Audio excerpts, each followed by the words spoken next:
Verse 22, but if you carefully obey his voice and do all that I say, then I will be an enemy to your enemies and an adversary to your adversaries.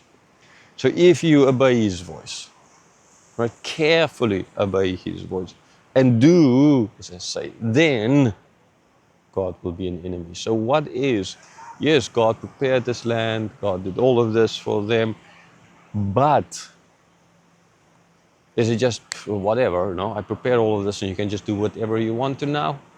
And you'll get it just because you are where I prepared and did everything for you, and so there's no more repercussions for anything you do? No, if you do this, if you do obey, then I will be an enemy to your enemies. If not, no, I'm not going to be an enemy. I mean, that is not stated, but that is kind of logically what's going to follow after this.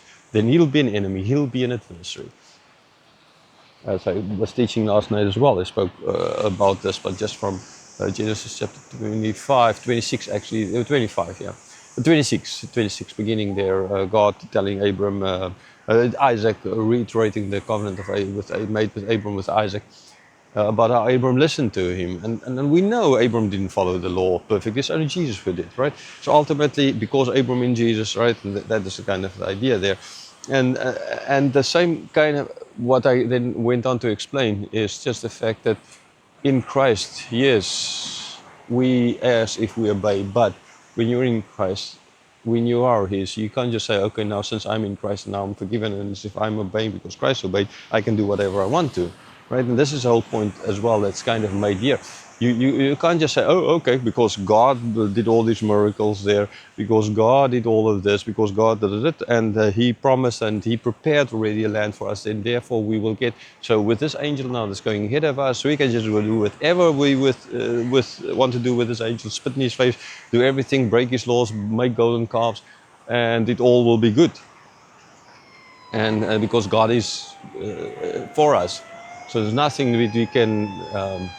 Nothing else, right? I think the reason these guys are coming out, because I don't think anybody's supposed to be in the sea. There's some people swimming. And just to put you, I don't think I will be able to get around and just show you. You're not supposed to get into the. Okay, now I think it's not following me. Yeah, well, anyhow, there's people in the sea that's not supposed to be in the sea, and they're getting excited about this, which makes sense. Anyhow, let's continue.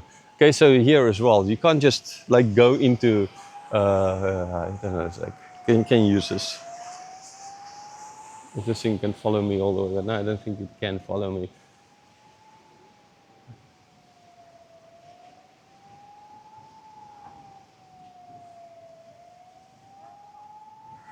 Okay, I think maybe by now you might see there behind me. So there were people swimming, and you're not supposed to swim this time of the morning.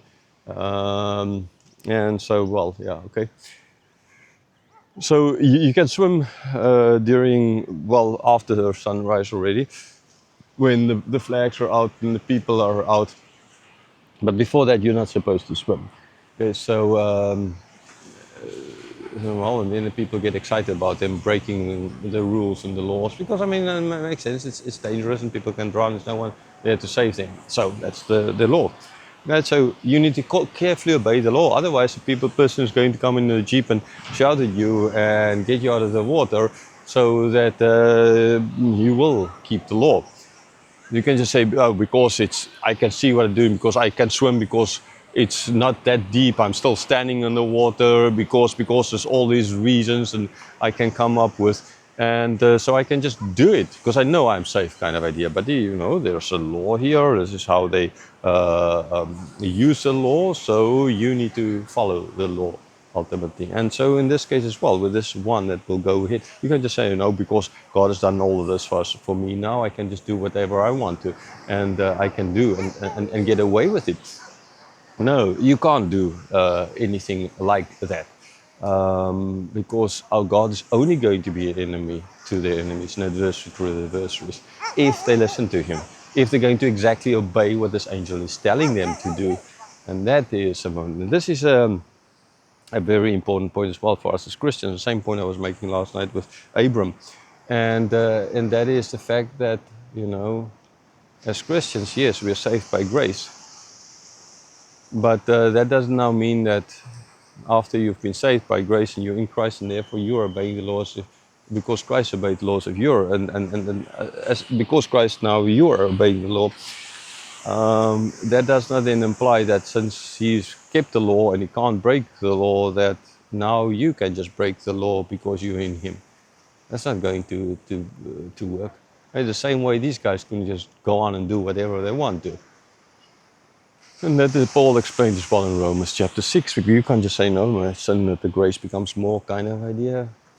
Kind of. It's not fully the same, but kind of. It's like I'm in Christ in a sense, so therefore, since I'm in Christ, I can just do whatever I want to, because His righteousness is counted to me. And no, you can't think like that. Not a Christian. You can't just, because I'm saved by grace and therefore I can't do anything. This discussion with a brother there well, actually, he with me more, but say that he said that the problem for him is the fact that as Christians, and he comes more from the MacArthur side, that while we can do whatever we want to, and as Christians, and that they don't see God as Jesus as the Lord kind of idea. They're saved by grace, and that's that. No, sure, they're saved by grace, but I find more the other problems with people are more, and well, some. But I mean, again, just I understand from his point of view, his culture, where he's coming from, because everybody, the people there, is just, well, honestly, very cultural Christian kind of idea. So, and that happens in under circumstances like that. So no, you can't ultimately just do like these guys, because God said He will lead us home, He will take us there, and therefore we can just do whatever. God said to it, we have our salvation is sure, and therefore we'll get to heaven. Yes, our salvation is sure, and therefore we'll get to heaven because God keeps His word. God will get him in there, but only for those who are truly His. And if you think that, oh, whatever, I don't need to listen to this angel, I don't care, I can spit in his face, that means just, it shows that you are not who you are, that you are not one of His children. That is as well an important point.